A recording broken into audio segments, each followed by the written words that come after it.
Samantala, iniimbestigahan na po ang pagkamatay naman ng isang babaeng sumailalim umano sa 3 set ng cosmetic surgery sa Mandaluyong.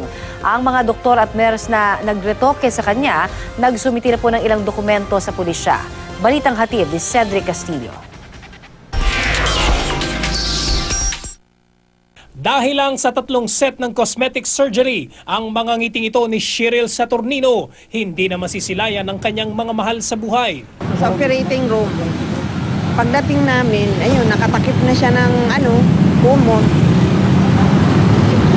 Actually, hindi ko alam na ganun ang daratnan ko. Akala ko buhay pa siya. Lahat ng procedure po niya, wala kaming alam. Alas 5 ng hapon itong Sabado, ipinasok sa operating room ng The Icon Clinic sa Mandaluyong si Saturnino. Sumailalim siya sa liposuction at butt and breast augmentation ayon sa investigasyon ng Mandaluyong Police. Alas 3 sa madaling araw kinabukasan kung kailan tapos na ang mga procedure. Napansin daw ng mga doktor na wala ng pulso ang pasyente. Nakaburol ngayon si Cheryl sa Caloocan. Tumawag na yung doktor na nag-operate doon sa Makati Med. Tumawag ng ambulansya, no?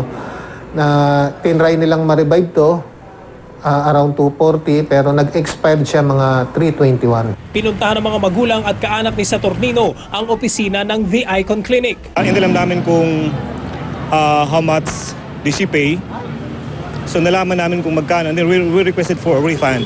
And then granted naman so far yung refund.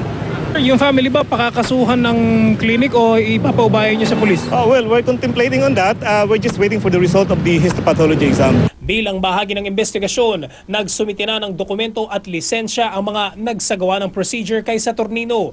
2 doktor, isang nurse assistant at isang staff nurse. Sabi ng pulisya, wala pang suspect sa nangyari. Kinausap ng mga investigator ko yung doktor, no? Kaya lang, nagpe-prepare pa sila ng statement, nagpapa-assist sila sa lawyer nila, no? Ang pinaka magiging matibay na batayan natin dito, yung resulta ng autopsy. Ayon sa abogado ng The Icon Clinic, maliban sa pag-alalay sa pamilya ni Saturnino, nakikipagtulungan din daw ang kumpanya sa investigasyon ng pulisya. Ikinalulungkot daw ng Icon Clinic ang pagkamatay ni Cheryl na ilang taon na raw nilang regular na pasyente. Cedric Castillo, GMA News.